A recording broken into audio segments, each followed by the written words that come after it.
kaloosan ng ating Panginoon. At patuloy po natin idalangin ang sektor ng mga kabataan.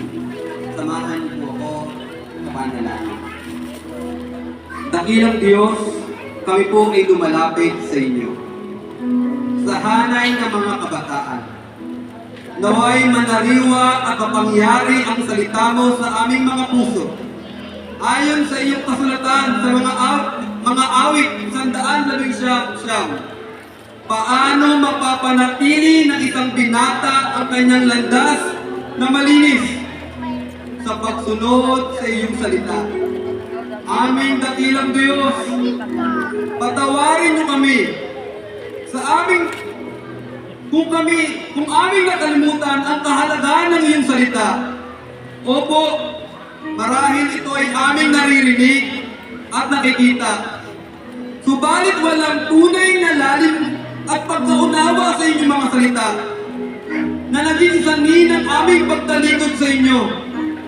Para kaming nawawalan ng direksyon sa pag-aaral, sa trabaho, at nahumaling sa maling paggamit ng social media na ang dulot ay masama, na nagbibigay ng estado namin ng pagiging rebelde at kawalan ng pag-asa. Kaya naman po, dakilang Diyos, idinudulog po namin ang aming mga kabataan. Patuloy ka nawang mag-raise up ng mga kabataan na tatayo at maninindigan sa inyong mga salita. Mga kabataan na magmamahal at susunod sa iyong layunin at kalooban. Bigyan mo po ang mga kabataan ng lakas at tapang na laging tayuan ng katotohanan. Ilayo mo po sila sa mga bagay na maglalayo sa iyong presensya. Huwag nawang maengganyo sa mga pandaraya ng kaaway gamit ang mga social media o anumang anyo ng deception. Mga mali pangangatwiran at pagbibigay diin ng karapatan na hindi naayon sa katotohanan. Tulungan niyo po kami na makita ang magandang layunin at plano para sa kanila. Nananampalataya kami na kayo ang dakilang Diyos na patuloy na tumatawag at kumakalinga sa amin.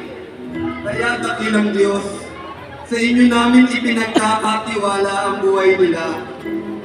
Tunay na magpanatili ang kadalisayan ng iyong salita. Maging kasangkapan pa sa higit at magandang plano niyo sa kabataan. Bigyan ng tapang na patuloy na isapamuhay at ipangaral ang iyong salita. Lubos ang aming tiwala sa iyo, dakilang Diyos, na hindi mo po pabayaan ang sektor na ito alang-alang sa iyong pangalan. At ito po ang aming hiling sa makapangyarihang pangalan ng aming Panginoong Jesucristo. Amen!